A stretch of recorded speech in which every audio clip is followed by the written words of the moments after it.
रहमदुन नसल्ली अला रसूलिल करीम अम्मा बाद फ़ाउज़ु बिल्लाहि मिनश शैतानिर रजीम बिस्मिल्लाहिर रहमानिर रहीम रब्बि इश्रह ली सदरी व यस्सिर ली अमरी वहलुल उक़दतम मिन लिसानी यफ़क़हू क़ौली। अस्सलामु अलैकुम रहमतुल्लाहि व बरकातुहू।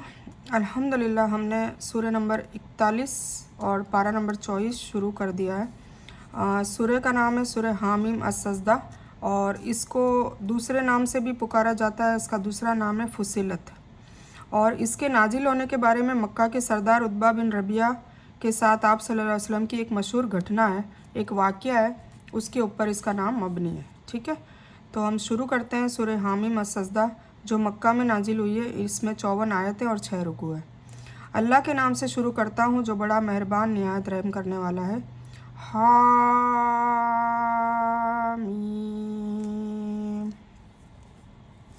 तंज़ीलुम मिनर रहमानिर रहीम, उतरी है बड़े रहमान और बड़े रहीम की तरफ से। ऐसी किताब है जिसकी आयतों की वाज़ेह तफसील की गई है, इस हालत में कि कुरान अरबी भाषा में है उस कौम के लिए जो जानती है ना। ये अरब में उतरी, अरब वासियों पे उतरी, हुजूर पाक सल्लल्लाहु अलैहि वसल्लम पे उतरी जो खुद अरबी थे और अरबी भाषा उनकी लोकल लैंग्वेज थी ताकि वहाँ के लोग, वहाँ की कौम समझ सके। खुशखबरी सुनाने वाला और डराने वाला है, फिर भी उनके ज़्यादातर ने मुंह मोड़ लिया और वे सुनते ही नहीं, है ना। इसके बावजूद भी उन्होंने कुरान से मुंह मोड़ा और वो कुरान सुनना ही नहीं चाहते। और उन्होंने कहा कि तू जिसकी तरफ हमें बुला रहा है, हमारे दिल तो उससे पर्दे में है, हमारे कानों में बोझ है या कुछ सुनाई नहीं देता और हम में और तुझ में एक पर्दा है। अच्छा, तू अब अपना काम किए जा, हम भी बेशक काम करने वाले हैं, है ना। हट धर्मी पे आ गए। पर्दा यानी हमारे दिल इस बात से पर्दे में है कि हम तेरी तौहीद और ईमान की दावत को समझ सके, मतलब हम समझना नहीं चाहते। वक्र का लफ्ज़ी मायना बोझ है, यहाँ मुराद बहरापन है जो सच सुनने में रुकावट था। यह सूरह मक्का में नाजिल हुई। ज़कात हिजरत के दूसरे साल फ़र्ज हुई, इसलिए इससे मुराद या तो दान है जिसका हुक्म मुसलमानों को मक्के में भी दिया जाता रहा, जिस तरह पहले सिर्फ सुबह और शाम की नमाज़ों का हुक्म था, दोबारा हिजरत से 1.5 साल पहले मेराज की रात को 5 फ़र्ज नमाजों का हुक्म हुआ। यह ज़कात से यहाँ मुराद कलमे शहादत है जिससे इंसानी मन शिर्क की गंदगियों से पाक हो जाता है। आप कह दीजिए कि मैं तो तुम ही जैसा इंसान हूँ, मुझ पर वही की जाती है कि तुम सबका माबूद सिर्फ़ एक अल्लाह ही है, तो तुम उसकी तरफ ध्यान केंद्रित करो, मरकूज़ कर लो और उससे गुनाहों की माफ़ी चाहो। और उन मूर्ति पूजकों के लिए बड़ी ही खराबी है जो ज़कात नहीं देते और आखिरत का भी इनकार करने वाले ही रहते हैं।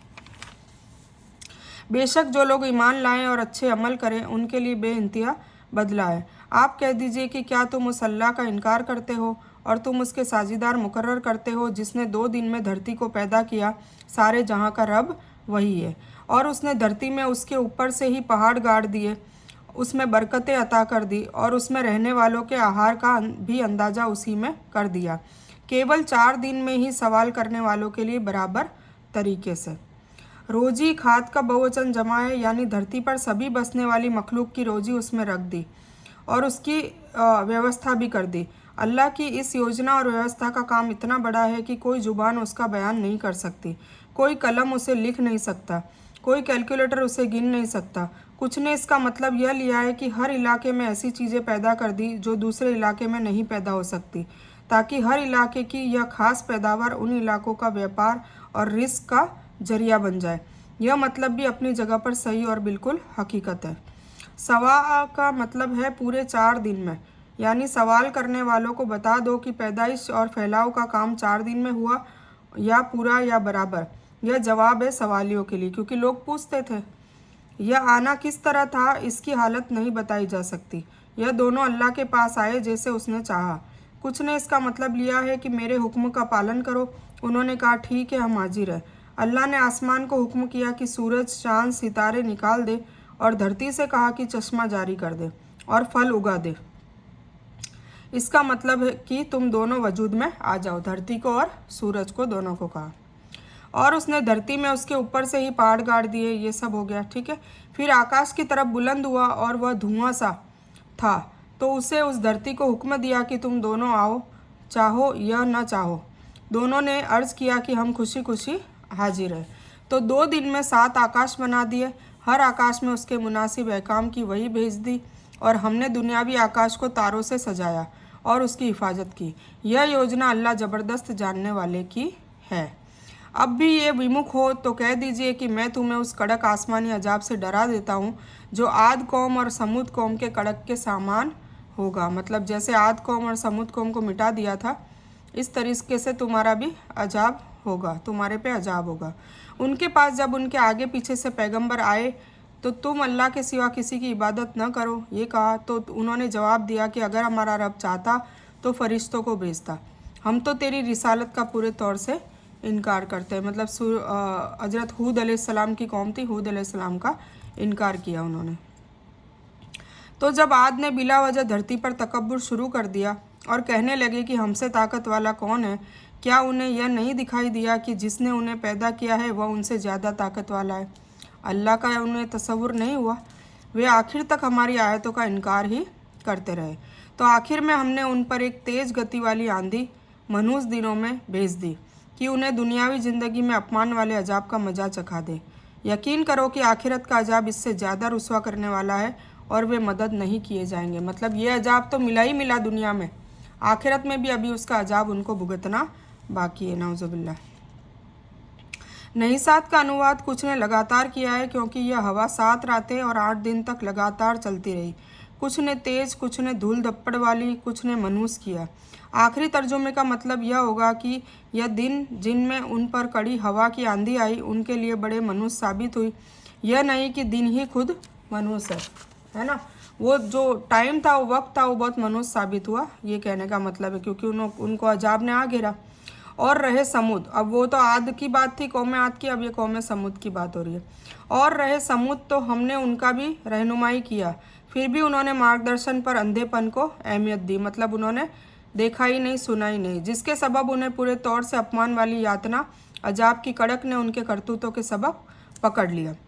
सख्त अजाब को कहते हैं साइक। मतलब यह कड़ा अजाब उन पर चिंगाड़ और भूकंप के रूप में आया जिसने जिल्लत और रुसवाई के साथ उन्हें तहस नहस कर दिया। और ईमानदार और परहेजगारों को हमने बचा लिया, बाल बाल बचा लिया। और जिस दिन अल्लाह के दुश्मन नरक की तरफ लाए जाएंगे और उन सबको जमा कर दिया जाएगा, यहाँ तक कि जब नरक के बहुत करीब आ जाएंगे उन पर उनके कान, उनकी आंखें और उनकी खालें उनके अमल की गवाही देंगे और ये अपनी खालों से कहेंगे कि तुमने हमारे खिलाफ गवाही क्यों दी। वह जवाब देंगे कि हमें उस अल्लाह ने बोलने की ताकत दी जिसने हर चीज़ को बोलने की ताकत अता की है। उसी ने पहली बार तुम्हें पैदा किया और उसी की तरफ तुम सब लौटाए जाओगे। और तुम अपने करतूत इस वजह से छिपा कर रखते ही न थे कि तुम पर तुम्हारे कान और तुम्हारी आंखें और तुम्हारी खालें गवाही देंगी। इसका मतलब यह है कि तुम पाप का अमल करते हुए तो लोगों से छुपने की कोशिश करते थे, लेकिन तुम्हें इसका कोई डर नहीं था कि तुम्हारे खिलाफ खुद तुम्हारे अंग भी गवाही देंगे। ये जो हमारे आज़ा है ये खुद गवाही देंगे, हमारी ज़ुबान, हमारी आँख, हमारे कान, नाक, हाथ पैर सब, कि या अल्लाह ताला इसने हमसे ये गुनाह किया। तो फिर हम क्या कहेंगे, हमारी हर एक अंग जो है वो वहाँ गवाही दे देगा, तो फिर हम कैसे मुंह दिखाएंगे वहाँ पर। ठीक है, तो ये डर होना चाहिए, ये पता होना चाहिए हमें कि हमारे आज़ा खुद बोल पड़ेंगे अल्लाह ताला के सामने। और तुम यह समझते रहे कि तुम जो भी कुछ कर रहे हो उसमें से बहुत से कर्मों से अल्लाह अनजान है ना। तभी तो तुम गुनाह कर रहे हो ना, छिपे और कि लोगों को भी पता नहीं चल रहा और अल्लाह को भी पता नहीं चल रहा, पर बेशक अल्लाह को एक एक चीज़ का पता है। और तुम्हारे इसी कुविचार बदगुमानी ने जो तुमने अपने रब के बारे में कर रखे थे तुम्हें नाश कर दिया और आखिर में तुम नुकसान उठाने वालों में से हो गए। अब अगर ये सब्र करे तो भी उनका ठिकाना नरक है और ये तौबा भी करना चाहे तो भी माफ़ नहीं किए जाएंगे, मतलब मरने के बाद। और हमने उनके कुछ साथी मुकर्रर कर रखे थे जिन्होंने उनके अगले पिछले कर्मों को उनकी नज़र में खूबसूरत बना रखा था और उनके हक में भी अल्लाह का वादा उन कौमों के साथ पूरा हुआ जो उनसे पहले जिन्नों और इंसानों की गुजर चुकी है। बेशक वे नुकसान उठाने वाले साबित हुए। और काफिरों ने कहा कि इस कुरान को सुनो ही मत उनके पाठ करने के समय और बेहुदा बातें करो, क्या अजब कि तुम गालिब हो जाओ, है ना। मतलब जब भी कुरान सुनाया जाए तो तुम उसको सुनो भी मत और है ना बेहुदा बातें करो, चिल्ला चिल्ला के बातें करो ताकि उसकी आवाज़ दूसरों तक भी न पहुँचे। ये कुफार मक्का का दरअमल था। तो बेशक हम उन काफिरों को सख्त अजाब का मज़ा चखाएंगे और उन्हें उनके बहुत बुरे अमल का बदला देंगे। अल्लाह के दुश्मनों का बदला यही नरक की आग है, जहन्नम की आग है, जिसमें उनका हमेशा का घर है। यह बदला है हमारी आयतों के इनकार करने का। नौजुबिल्ला, अल्लाह की आयतें, कुरान की आयतों का इनकार करने वाले का साथ ये अजाब होगा। इनसे मुराद वह शैतान, इंसान और जिन्नात है जो झूठ पर इसरार करने वालों के संग लग जाते हैं, जो उन्हें कुफ्र और गुनाहों को अच्छा बनाकर दिखाते हैं, तो वह इस गुमराही के दलदल में फंसे रहते हैं, यहाँ तक कि उनकी मौत आ जाती है और वह सदा के नुकसान के लायक बन जाते हैं। आयतों से मुराद, जैसा कि पहले भी बताया गया है, कि वह खुले सबूत और दलीलें हैं जो अल्लाह ताला अंबिया पर उतारता है, नबियों पर उतारता है। यह वह मौजिज़ा है जो उनको दिए जाते हैं, या पैदाइश के वे सबूत हैं जो दुनिया और मखलूक़ात में फैले हुए हैं। काफिर इन सभी का इनकार करते हैं, जिसके सबब वह ईमान से महरूम रहते हैं। और काफिर लोग कहेंगे कि हे हमारे रब, हमें जिन्नों और इंसानों के उन दोनों गिरोहों को दिखा जिन्होंने हमें भटकाया, हम उनको अपने पैरों के नीचे डाल दें ताकि वे बहुत नीचे सख्त अजाब में हो जाए। है ना, मतलब जब मैदान अशर में जब मिलेंगे और जिनके वो पैरोकार होते हैं, जो उनके लीडर होते हैं, उन लीडर को बुलाने के लिए अल्लाह को कहते हैं कि इनकी वजह से हमें जहन्नम मिली है, तो अब तू हमें उनसे मिला ताकि हम पैरों से उनको और नीचे डाल दें जहन्नम में, ताकि उनको हमारे से भी ज़्यादा सख्त अजाब मिले। हकीकत में जिन लोगों ने कहा कि हमारा रब अल्लाह है, फिर उसी पर जमे रहे, उनके पास फरिश्ते यह कहते हुए आते हैं कि तुम कुछ भी खौफजदा और दुखी न हो, उस जन्नत की खुशखबरी सुन लो जिसका तुम्हें वादा दिया है। मतलब जिसने दुनिया में अच्छे अमाल किए होंगे, नेक अमाल किए होंगे, कुरान और सुन्नत और हदीस पे चले होंगे, हुजूर पाक सल्लल्लाहु अलैहि वसल्लम की इताअत की होगी, तो वो लोग बेखौफ होंगे। तुम्हारी दुनियावी ज़िंदगी में भी हम तुम्हें मददगार थे, मतलब तुम्हारी दुनियावी ज़िंदगी में भी फरिश्ते कहेंगे हम तुम्हारी मदद करते थे, और आखिरत में भी रहेंगे। जिस चीज़ को तुम्हारा मन चाहे और जो कुछ मांगो सब तुम्हारे लिए जन्नत में मौजूद है। कितना अच्छा बदला है माशाल्लाह। बड़ा माफ़ करने वाला, बड़े मेहरबान की तरफ से ये सब कुछ मेहमानी के रूप में है। और उससे ज़्यादा अच्छी बात वाला कौन है जो अल्लाह की तरफ बुलाए, नेकी के काम करे, कहे कि मैं यकीनी तौर से मुसलमानों में से हूँ। है ना, मतलब सबसे अच्छा कौन है जो अच्छी बात के लिए बुलाए, नेकी के काम के लिए बुलाए, बुराई से रोके और अपने आप को मुसलमान कहे, फ़िरका परस्ती में न पड़े। है ना, यकीनी तौर से कहे कि मैं मुसलमानों में से हूँ। और नेकी और बुराई बराबर नहीं होते। बुराई को भलाई से दूर करो, फिर वही जिसके और तुम्हारे बीच दुश्मनी है ऐसा हो जाएगा जैसे जिगरी दोस्त। अगर बुराई की जगह भलाई करोगे, जैसे मान लो किसी ने आपको गाली दी, शर्मिंदा किया, बेइज्जत किया, उसके बावजूद आप अल्लाह की रज़ा के लिए उससे मोहब्बत करोगे, उसको इज़्ज़त दोगे, तो धीरे धीरे वो दुश्मनी दोस्ती में बदल जाती है। और अल्हम्दुलिल्लाह मैंने ये महसूस भी किया है, ऐसा हकीकत में होता है। यानी कठिन से कठिन हालात में भी ईमान पर कायम रहे, उससे फिरे नहीं। कुछ ने कायम रहने का मतलब इखलास लिया है, यानी सिर्फ़ एक अल्लाह ही की इबादत और इताअत की। जिस तरह हदीस में आता है कि एक आदमी रसूलुल्लाह सल्लल्लाहु अलैहि वसल्लम से कहा, मुझे ऐसी बात बतला दें कि आपके बाद मुझे किसी से सवाल करने की ज़रूरत न हो। तो आप सल्लल्लाहु अलैहि वसल्लम ने फरमाया कहो मैं अल्लाह पर ईमान लाया, फिर इस पर अड़िग रहा, मतलब इस पर साबित कदम रहा, अब मैं ईमान से नहीं फिरूंगा। ईमान लाने का मतलब है अल्लाह पे भरोसा किया। और अगर शैतान की तरफ से कोई शक पैदा हो जाए तो अल्लाह की पनाह चाहो, बेशक वह बड़ा सुनने वाला और जानने वाला है। और दिन रात और सूरज और चाँद भी उसी की निशानियों में से है। तुम सूरज और चाँद के सामने सिर न झुकाओ, बल्कि सिर उस अल्लाह के सामने झुकाओ जिसने उन सबको पैदा किया है। सूरज को, चाँद को भी अल्लाह ने ही पैदा किया है, अगर तुम्हें उसकी इबादत करनी है। फिर भी अगर वे तकब्बुर करें तो वे फरिश्ते जो आपके रब के करीब है, वे तो रात दिन उसकी तस्बीह का बयान करते हैं और किसी समय भी नहीं थकते। है ना, तो अल्लाह को इबादत की ज़रूरत नहीं है। अल्लाह ताला के लिए अरबों खरबों फरिश्ते जो लाइन में खड़े हैं, रात दिन उसकी तस्बीह बयान कर रहे हैं और वो थकते भी नहीं हैं। यह एक बहुत ही अहम अखलाकी हिदायत है कि बुराई को अच्छाई के साथ टालो, यानी बुराई का बदला एहसान के साथ, जुल्म का माफ़ी के साथ, गुस्से का सब्र के साथ, बेहुदा बातों का समझा कर जवाब दिया जाए। है ना, गलत बातें जो अगर कोई सुना रहा है तो उसका समझ बूझकर अच्छे से जवाब दिया जाए। इसका असर यह होगा कि तुम्हारा दुश्मन तुम्हारा दोस्त बन जाएगा, दूर करीब और खून का प्यासा तुम्हारा चाहने वाला और जान निछावर करने वाला हो जाएगा।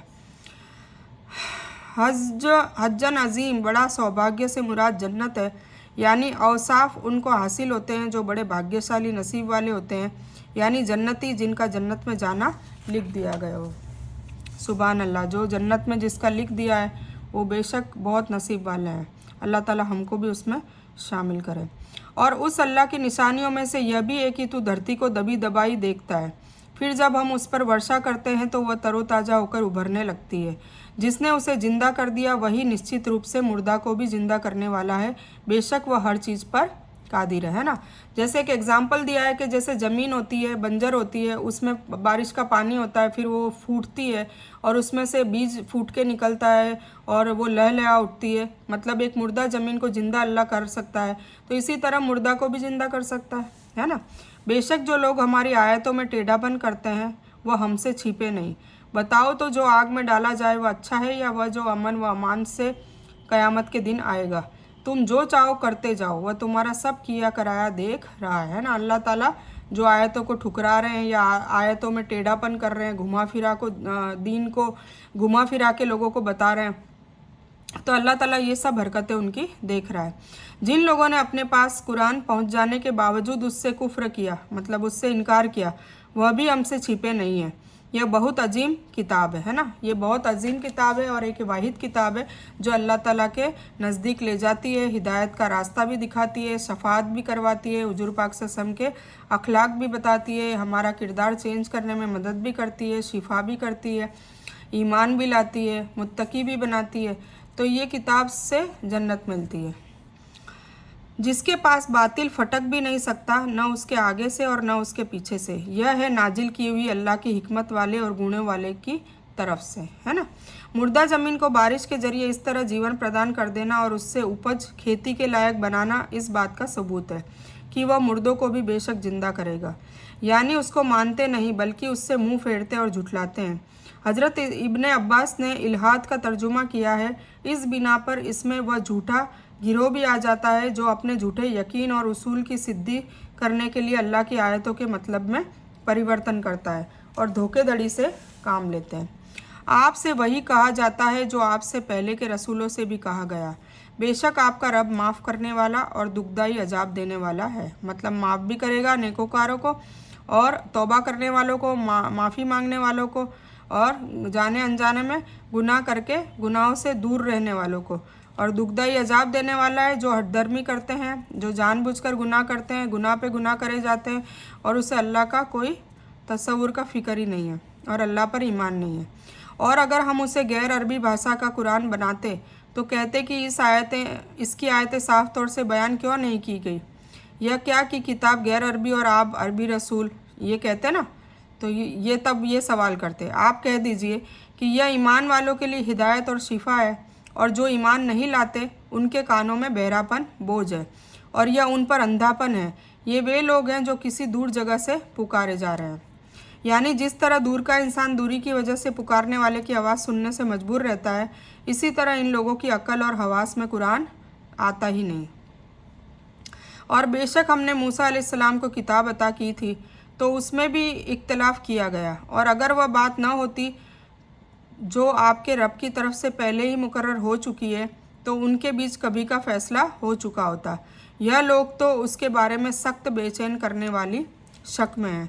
जो इंसान नेकी के काम करेगा वो अपने फ़ायदे के लिए है और जो बुरा काम करेगा उसका भार भी उसी पर है, और आपका रब बंदों पर जुल्म करने वाला नहीं है ना। तो जो जुल्म है वो बंदा खुद ही अपने आप पर ही करता है। वो अगर गुनाह करेगा तो उस पर जुल्म होगा, मैदान हशर में उसको जहन्नम मिलेगी, और अगर वो नेकी के काम करेगा तो उसे इंशाल्लाह जन्नत मिलेगी।